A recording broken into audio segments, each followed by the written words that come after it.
하나님의 말씀 이사야서 15장 1절 한 절만 말씀을 봉독하도록 하겠습니다.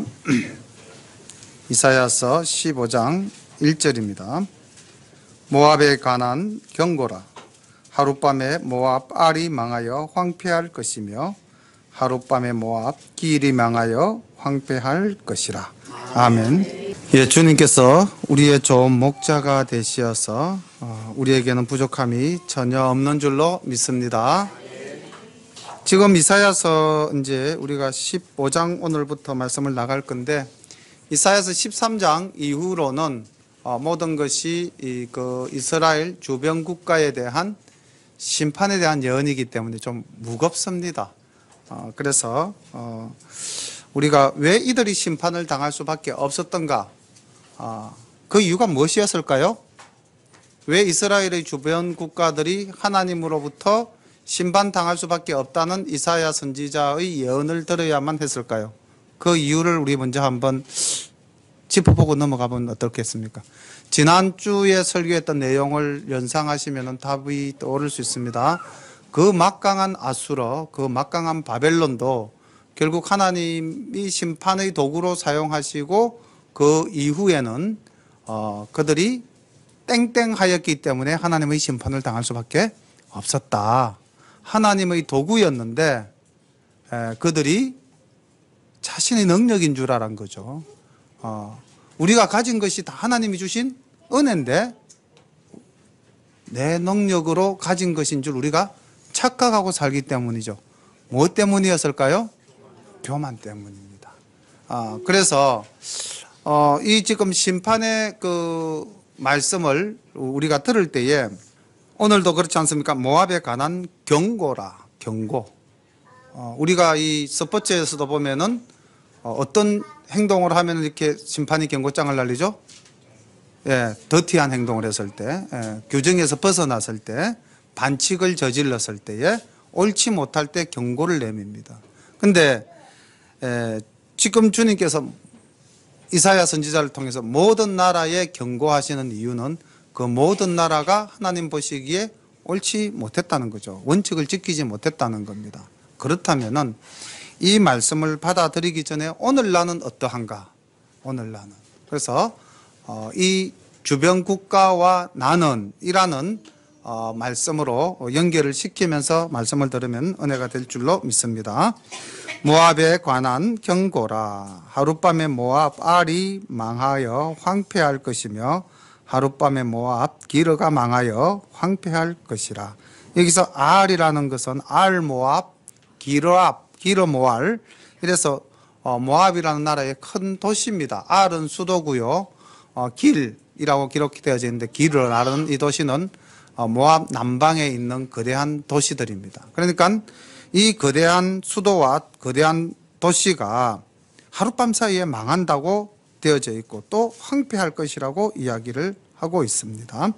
그들은 바윗과 디본 산당에 올라가서 울며 모압은 너보와 메드바를 위하여 통곡하도다. 이 너보와 메드바는 지난번 저희들이 성지순례 갔을 때 다녀온 도시인데, 너보는 모세가 너보산 위에서 이제 이스라엘 백성들을 인도하고 가나안 땅을 바라보며 나도 저 땅에 가고 싶은데 갈 수 있었어요? 없었어요? 하나님께서 그 길을 막았던 장소가 바로 너보산이고요. 메드바라는 도시는 굉장히 역사적으로 오래된 도시입니다. 그 두 도시가 통곡을 하고 있다. 그런데 자, 그 2절 앞에 보면 바윗과 디본 산당에 올라가서 울었다. 왜 울었을까요? 뭔가 자신들의 삶을, 자신들의 처지를 돌아봐 달라고 그 디본 산당, 바윗 산당에 올라가서 기도하지 않았겠습니까? 근데 우상은 구원해 줄 능력이 있다 없다? 없습니다. 우상은 자신들을 구원해 줄 수 있는 능력이 없는데도 불구하고 그들이 위기에 처하자 어쩔 수 없이 자기들의 신을 찾아가고 있는 것이죠. 오늘날에도 보면은 예수 믿지 않는 자들은 자기 삶에 문제가 생기면 어디를 주로 많이 찾아갑니까? 예, 점쟁이를 찾아간다든지 그렇죠. 예, 많이 찾아갑니다. 근데 그들은 문제를 해결해 주실 능력이 없다는 겁니다. 오직 우리 하나님만이 우리 삶의 모든 문제를 해결해 주시는 구원자이십니다. 3절 봅니다. 거리에는 굵은 배로 몸을 동였으며 지붕과 넓은 곳에서는 각기 애통하여 심히 울며 헤스본과 엘르알레는 부르짖으며 그 소리는 야스까지 들리니 그러므로 모압의 전사가 크게 부르짖으며 그 혼이 속에서 떨도다. 지금 이 1절에서부터 4절까지 쭉 내용을 보니까 모압의 여러 도시들이 소개되어지고 있습니다. 여기 지금 소개되어지고 있는 것은 다 모압의 주요 도시들이고 그 도시들이 다 황폐화되어져 가고 적의 침략을 받게 되고 그 지역에 사는 거민들은 울며 떨며 통곡하고 있는 모습입니다. 우리가 이 땅을 살아가면서 눈물을 흘리는 경우가 뭐 그렇게는 많지는 않은데 저는 이 구절을 보면서 이런 생각이 좀 들었습니다. 우리가 주님의 전에 나와서 기도하면서 흘리는 눈물, 그건 어떤 눈물일까요? 회개의 눈물입니다. 그렇죠? 이 회개의 눈물은 우리의 삶을 정화시키고 우리의 문제를 해결해주고 우리가 하나님과 더욱더 하나가 되게 해주십니다. 그런데 또 우리가 눈물을 흘리는 경우가 있죠. 세상에서 울 때 주로 슬퍼서 울기도 하고 억울해서 울기도 하고 또는 분노와 저주로 울부짖기도 하죠. 이런 울음이 있습니다. 우리가 어디서 어떻게 우느냐에 따라서 우리의 영적 상태가 어떻게 변화하느냐 결정되어질 수 있습니다. 우리가 만약에 세상에서 여기 있는 사람들처럼 울고 통곡하고 머리를 깎고 수염을 밀고 애통해 한다 한들 본질적인 문제가 해결이 됩니까? 안 됩니까? 안 되죠. 그리고 내 마음은 어떻습니까? 가볍습니까? 더욱더 무거워집니까? 더욱더 무거워집니다. 그래서 비관의 눈물은 절망밖에 없지만은 우리가 회개하고 애통해하는 눈물은 우리에게 소망을 준다는 것을 우리가 꼭 기억해야 하겠습니다. 5절을 보겠습니다. 내 마음이 모압을 위하여 부르짖는도다. 그 기인들은 소알과 에글랏 슬라시아로 도망하여 울며 루잇 비탈길로 올라가며 호로나임 길에서 패망을 부르짖으니 니므린 물이 마르고 풀이 시들었으며 연한 풀이 말라 청정한 것이 없음이로다. 그러므로 그들이 얻은 재물과 쌓았던 것을 가지고 버드나무 시내를 건너리니 이는 곡성이 모압 사방에 돌렸고 설피 부르짖음이 에글라임에 이르며 부르짖음이 브엘 엘림에 미치며 디몬 물에는 피가 가득함이로다. 그럴지라도 내가 디몬의 재앙을 더 내리되 모압에 도피한 자와 그 땅의 남은 자에게 사자를 보내리라. 이 심판이 얼마나 참담한가. 5절에 보니까 내 마음이 모압을 위하여 부르짖는다. 이때 내 마음은 누가 지금 나에 해당이 됩니까? 선지자 이사야입니다. 선지자 이사야가 바라봐도 너무나 참담하거든요. 그래서 그 모압을 위해서 이사야가 기도를 하는 그런 상황입니다. 모압이라는 나라는 어떻게 생겼는지 우리 다 아시죠? 창세기를 보면은 롯의 두 딸이 아버지와 장자리를 하여서 낳은 아들이 모압과 암몬이죠. 그렇다면 사실 이 모압은 이스라엘과는 어떤 나라입니까? 영 관계가 없는 것이 아니라 사실은 친지 나라죠. 그렇죠? 그럼에도 불구하고 이 모압은 수없이 이스라엘을 겁박하고 괴롭히고 또 그들이 힘이 약할 때는 뭐 이스라엘의 굴종도 했지만은 조금만 힘이 생기면은 이스라엘을 괴롭혔던 그런 나라입니다. 그런 정말로 뭐 이런 예가 적절할지 모르지만은 우리 입장에서 본다면 북한과 같죠, 그죠? 북한 때문에 우리가 많이 힘들죠. 그렇지만 우리 북한을 미워해야 되겠습니까? 사랑해야 되겠습니까? 사랑해야 되죠. 그럼 좀 더 좁혀 봅시다. 예수 안 믿는 내 가족, 예수 안 믿는 내 친구, 예수 안 믿는 내 주변 사람, 나를 힘들게 합니까? 편안하게 해줍니까? 힘들게 하죠. 자, 그들을 위해서 우리는 어떻게 해야 될까요? 그들을 원망하고 그들을 미워하고 그들을 괴롭히고 같이? 아니죠. 여기에 있는 이사야 선지자처럼 그들을 위하여 내가 부르짖어야 됩니다. 이사야는 모압이란 나라가 어떠한 나라라는 것을 알면서도 또 그들이 그렇게 우상을 섬기면서 하나님의 길을 떠나간 백성인 것을 알면서도 그들이 죽어가는 모습을 보면서 부르짖었습니다. 그렇다면 우리 성도들도 우리의 이웃을 위해서 하나님께 기도하고 전도하며 그들을 긍휼히 여겨야 할 것입니다. 오늘 이 15장 내용의 마지막에 보면은 디몬 물가에 피가 가득하다. 많은 사람들의 시신이 이 흘리는 피가 강을 적셔도 하나님께서는 심판을 멈추지 않고 재앙을 더욱더 내리시겠다고 말씀을 하고 있습니다. 사람들이 자기의 재물을 가지고 강을 건너서 도망을 가더라도 결국 하나님의 심판을 면할 수는 없는 것입니다. 16장을 보겠습니다. 계속해서 모압에 대한 심판입니다. 그런데 이 16장 1절부터 5절까지는 모압을 심판하시겠다고 주님께서 엄히 말씀하시는 가운데에서도 그들에게 구원의 길을 열어주시는 놀라운 은혜가 이 속에 있어요. 보겠습니다. 너희는 이 땅 치리자에게 어린 양들을 들이되 셀라에서부터 광야를 지나 딸 시온산으로 보낼지니라. 이때 너희는 모압이겠죠. 모압이 무엇을? 양들을 어디로? 시온산으로 보내라. 시온산은 어디를 말하는 겁니까? 예루살렘을 말하는 거죠. 그렇다면은 모압 너희들은 누구를 의지하라? 하나님을 의지하고 예루살렘과 적대적 관계를 청산하고 화합해라는 이야기죠. 2절 봅니다. 모압에서 여자들은 아르논 나룻에서 떠다니는 새 같고 보금자리에서 흩어지는 새새끼 같을 것이라. 모압의 처지가 고단하게 되었습니다. 3절 너는 모략을 베풀며 공의로 판결하며 오정때에 방같이 그늘을 짓고 쫓겨난 자를 숨기며 도망한 자를 발각시키지 말며 나의 쫓겨난 자들로 너와 함께 있게 하되 너 모압은 멸절하는 자 앞에서 그 피할 곳이 되라. 대저 토색하는 자가 망하였고 멸절하는 자가 거쳤고 압제하는 자가 이 땅에서 멸절하였으며 다윗의 장막의 왕위는 인자함으로 굳게 설 것이요 그 위에 앉을 자는 충실함으로 판결하며 공평을 구하며 의를 신속히 행하리라. 지금 이 말씀은 무슨 말씀이냐면은 모압이 힘이 있을 때 이스라엘 백성들이 모압으로 피신해 오면 어떻게 하라는 겁니까? 받아주라는 겁니다. 그들을 용납하고 그들을 받아주라는 거예요. 너희들은 형제가 아니냐, 친족이 아니냐.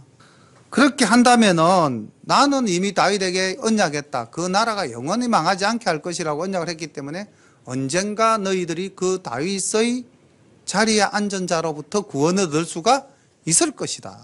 이 이야기를 1절부터 5절까지 하고 있습니다. 2절에서는 고단한 모압의 모습을 잠시 말씀하시긴 했지만은 1절부터 5절까지 궁극적인 내용은 모압 너 힘이 있을 때, 너 능력이 있을 때 이스라엘을 받아주고 그들을 돌봐주어라 라는 이야기입니다. 모압이 그렇게 했을까요? 하지 않았을까요? 했다면 모압이 심판을 받지 않았겠죠. 그래서 6절에 보면은 하나님의 백성 이스라엘을 받아들이지 않은 모압의 심리적 상태를 묘사하고 있는데 이 말씀이 이제 오늘 우리가 조금 새겨보아야 될 것 같습니다. 우리가 모압의 교만을 들었나니 심히 교만하도다. 그의 거만하며 교만하며 분노함도 들었거니와 그 과장이 헛되도다. 그러므로 모압이 모압을 위하여 통곡하되 다 통곡하며 길 하라셋 건포도 떡을 위하여 그들이 슬퍼하며 심히 근심하리니 이는 헤스본의 밭과 신마의 포도나무가 말랐음이라. 전에는 그 가지가 야셀에 미쳐 광야에 이르고 그 싹이 자라서 바다를 건넜더니 이제 열국 주권자들이 그 좋은 가지를 꺾었도다. 자, 여기까지만 보겠습니다. 한때는 모압이 굉장히 번성했다는 것입니다. 모압의 산물이 풍부해서 바다를 건너가고 광야에까지 그 산물들이 흩어져 나갔다는 이야기를 하고 있습니다. 그런데 지금 7절에 보니까 길 하라셋 건포도 떡, 굉장히 모압의 특산물로서 유명한 것인데 그것을 위하여 슬피 운다. 모압이 망하게 되었다는 거죠. 모압이 모압을 위하여 통곡하게 되었다는 겁니다. 그 원인이 뭐라고 6절에 기록되어져 있습니까? 교만 때문입니다. 그렇게 풍성하고 그렇게 넉넉했던 모압이 여러 나라들이 그 모압을 부러워했는데 이제 그 열국의 주권자들이 그 그 좋은 가지를 다 꺾어버렸다는 겁니다. 모압이 이렇게 망하게 되었다는 거죠. 한때 잘 나갈 때 우리가 조심해야 되는 것입니다. 모압이 많이 가졌다고 해서 이스라엘 백성들도 돌봐주지 않고 헛된 우상을 섬기며 교만의 극에 달한 삶을 살았다는 것이죠. 그러니 소사는 끊어지고 처절하게 심판을 받아서 멸절당하는 모습이 계속해서 언급되어집니다. 9절부터 봅니다. 그러므로 내가 야셀의 울음처럼 신마의 포도나무를 위하여 울리라. 헤스본이여 엘르알레여 나의 눈물로 너를 적시리니 너의 여름실과 너의 농작물에 떠드는 소리가 일어남이니라.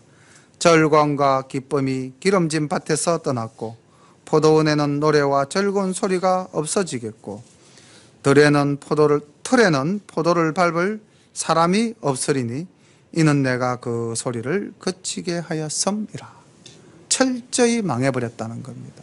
그 풍성한 산물들이 하나도 남지 않게 되었다는 것입니다.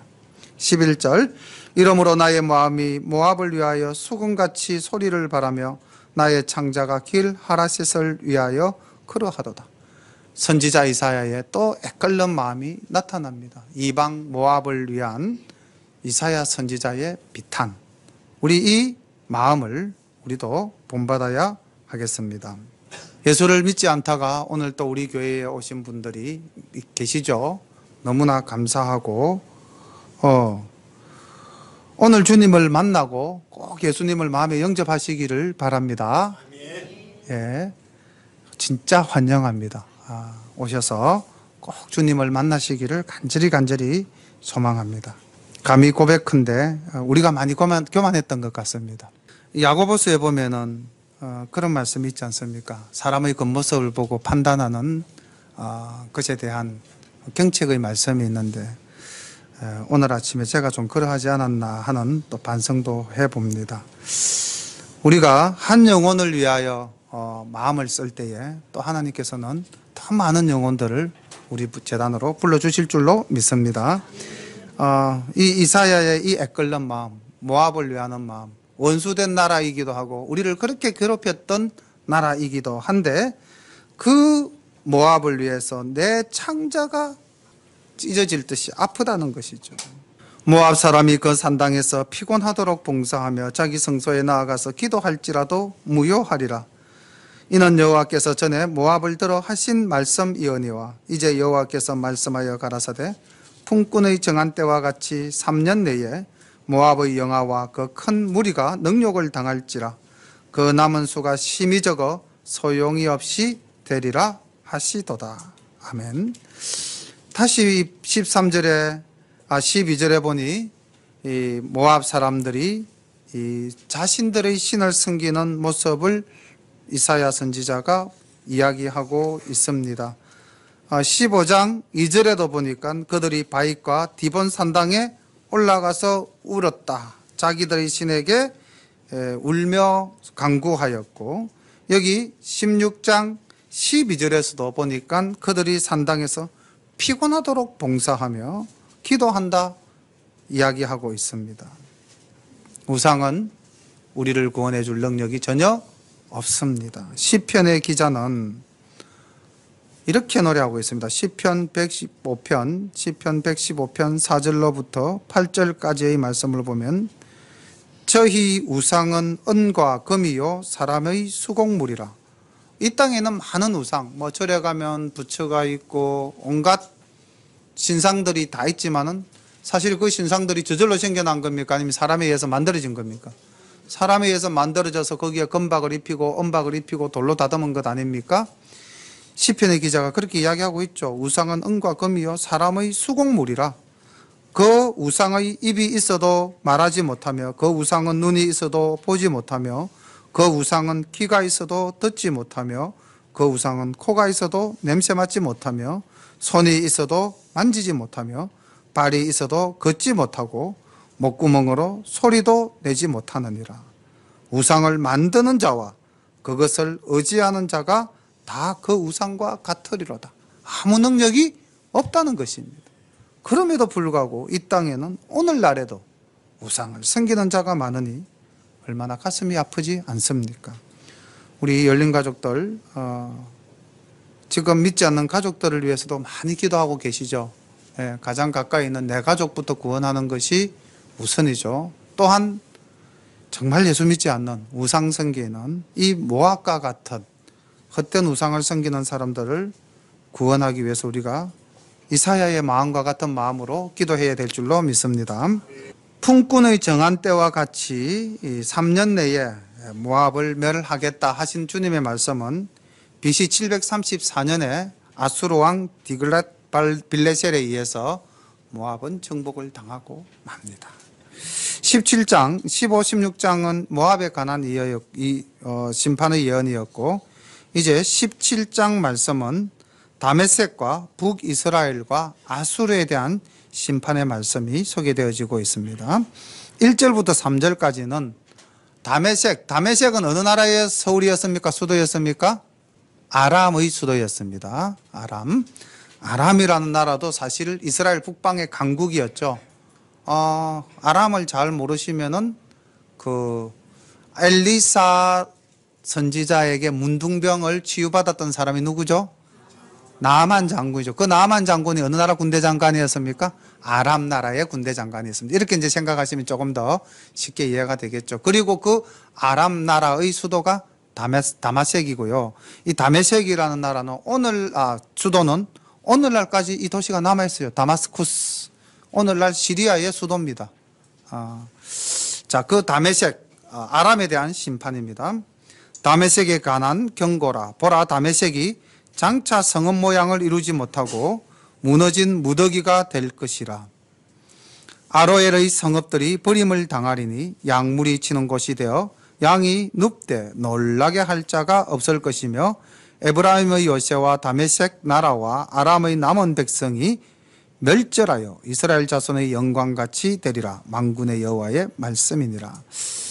오늘 여기 이제 비유로 떤 말씀 중에서 양무리를 치는 곳이 되어서 양이 눕는다라는 표현이 나오고 있죠.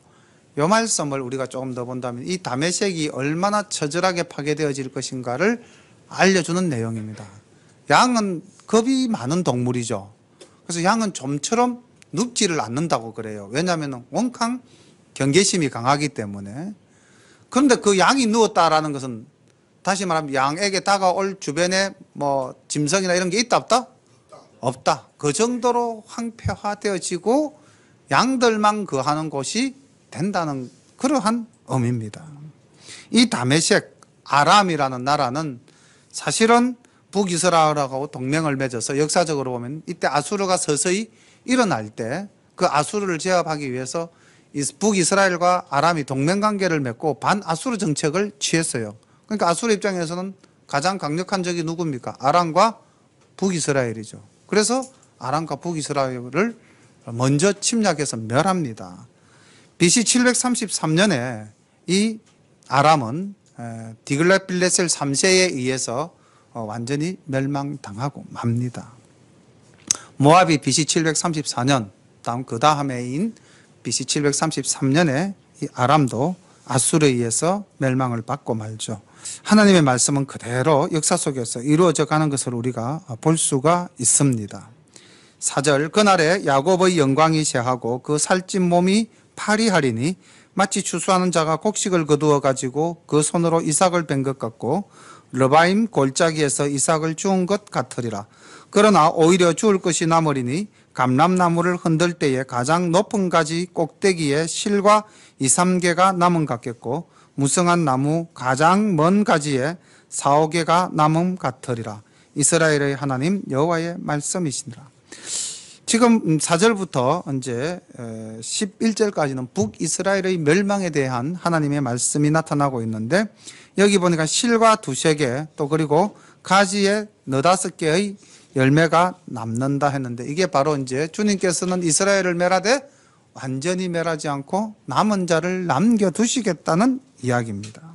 7절, 그날에 사람이 자기를 지으신 자를 쳐다보겠으며 그 눈이 이스라엘의 거룩하신 자를 바라보겠고 자기 손으로 만든 단을 쳐다보지 아니하며 자기 손가락으로 지은 아세라나 태양상을 바라보지 아니할 것이며 그날에 그 견고한 성읍들이 옛적에 이스라엘 자손 앞에서 버림받은 수풀 속의 처소와 작은 산꼭대기의 처소 같아서 황폐하리니 이는 내가 자기의 구원의 하나님을 잊어버리며 자기의 능력의 반석을 마음에 두지 않은 까닭이라.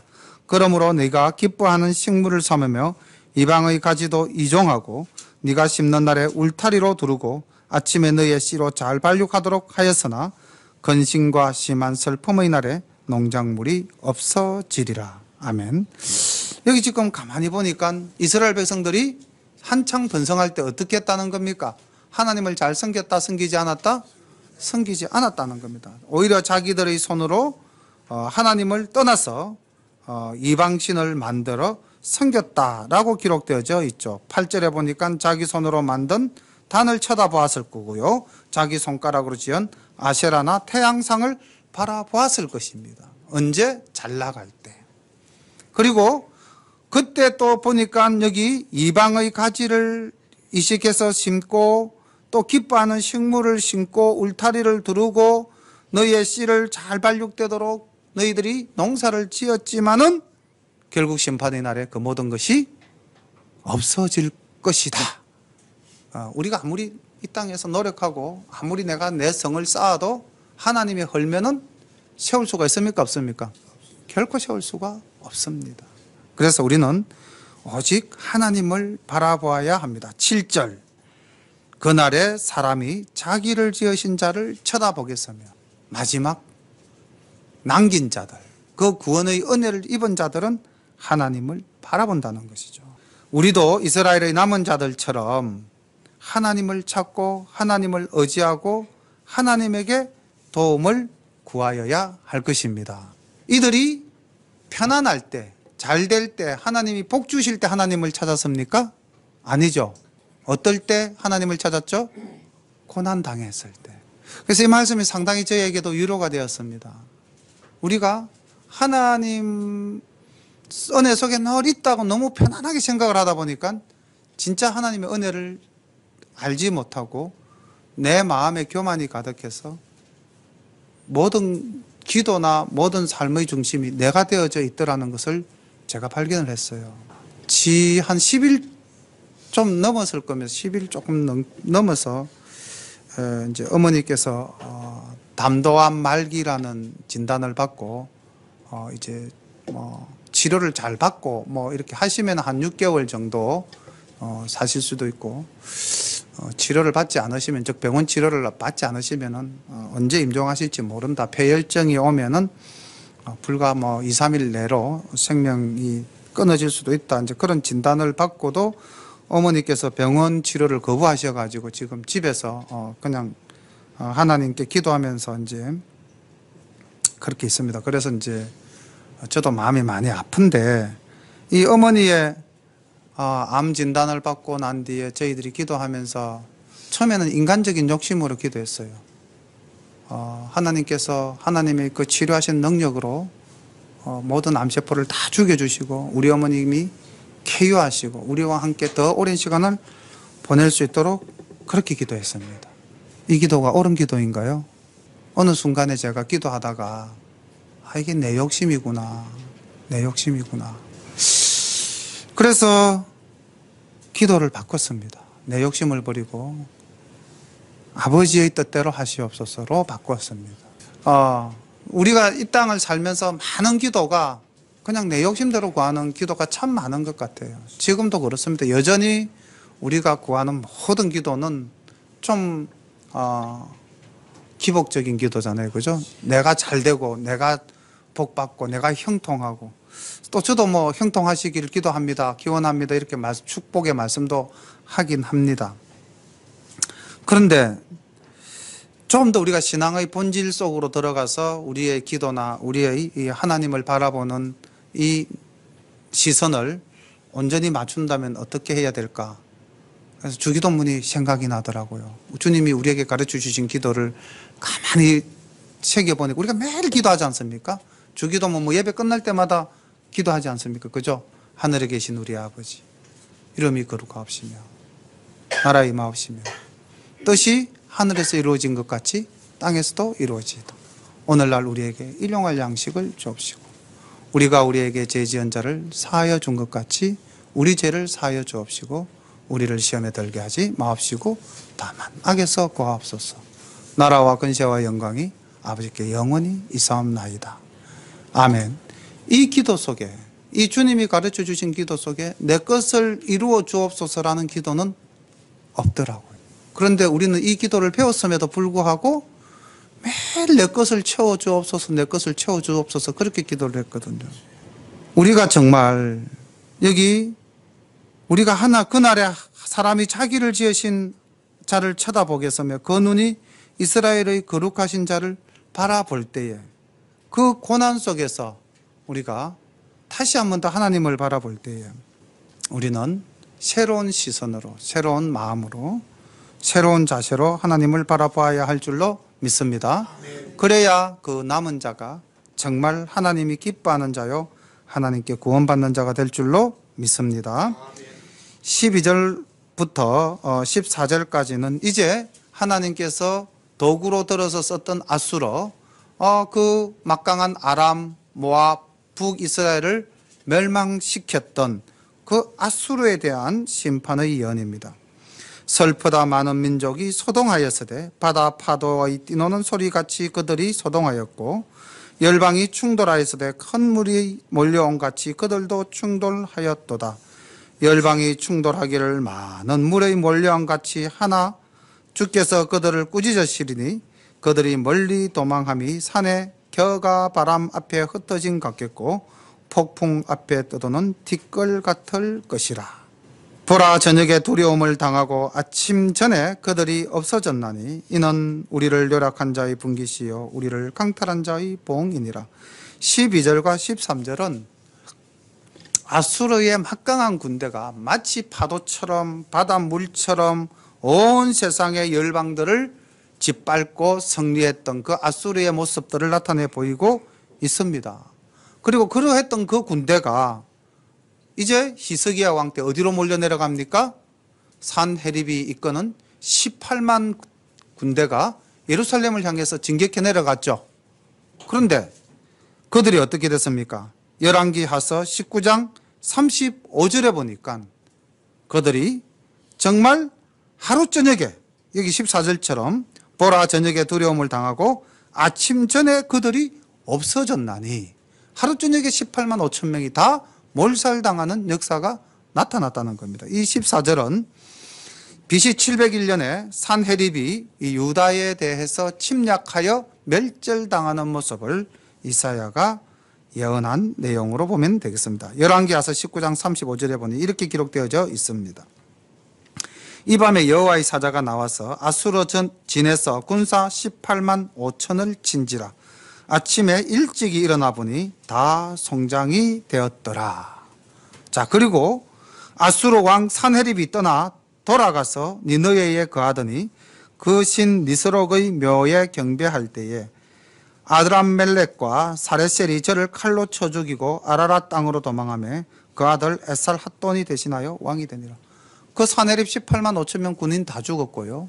지는 자기 나라 돌아가서 부하에게 배신을 당해서 죽임을 당하는 그러한 심판을 받게 되었다는 것이 열왕기하 19장 35절에 나오는 아수르 산헤립 왕의 마지막 모습입니다.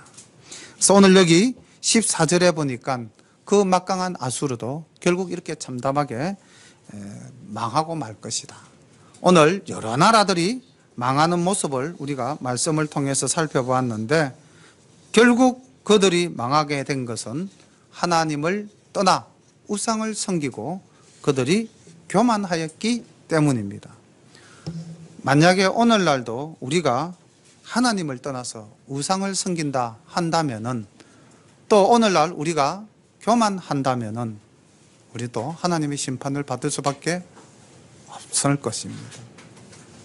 나는 예수 믿고 구원받았으니 나에게 심판은 없다. 이 생각으로 예수 믿으면은 낭패당할 수 있습니다. 이스라엘 백성들이 애굽에서 구원받아서 가나안 복지 들어갔지만은 그 애굽에서 나온 백성 중에서 가나안 복지 들어간 사람 몇 사람입니까? 2사람밖에 없었어요. 가나안 땅에서 이스라엘 백성들이 생육하고 번성하여 충만하였지만은 보십시오. 결국 이스라엘은 망해서 아수르에 끌려가고 유다는 망해서 바벨론으로 끌려가지 않았습니까? 결국은 하나님 뜻대로 살지 않으면은 택한 자도 심판을 받게 되는 것입니다. 그래서 우리는 늘 깨어서 기도하고 하나님 품 안에 살기 위해서 노력해야 할 줄로 믿습니다. 기도드리겠습니다. 아버지 하나님, 참으로 무거운 말씀이고 또 우리가 받아들이기에는 힘든 말씀입니다. 그러나 아버지 하나님, 또한 우리가 이 말씀을 통하여 우리가 더욱더 겸손해야 함을 깨닫게 되고 주님 주신 그 모든 것들을 나의 능력이라 교만하지 않아야 될 줄로 다시 한 번 더 다짐하게 됩니다. 또한 아버지 하나님, 우리가 이 땅을 살면서 얼마나 많은 우상을 섬깁니까? 때로는 물질이 우리의 우상이 되고, 때로는 자녀가 우리의 우상이 되고, 때로는 우리의 탐하는 권력이 우상이 되고, 때로는 세상의 쾌락이 우리의 우상이 되어서 우리의 마음이 하나님보다 그곳으로 더 먼저 달려가지는 않았는지 하나님, 오늘 다시 한 번 더 우리를 돌아보게 됩니다. 하나님 아버지, 모압이 그들이 망하게 되었을 때에 울며 통곡하며 베옷을 입고 턱수염을 자르고 머리를 밀며 애통해 해도 그들의 구원은 없었던 걸로 말씀은 기록되어져 있습니다.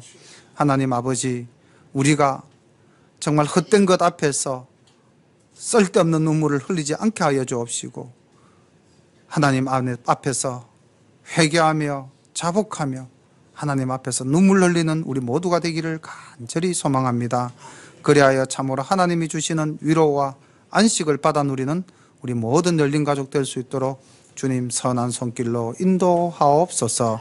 예수님 이름으로 감사하며 기도드립니다. 아멘.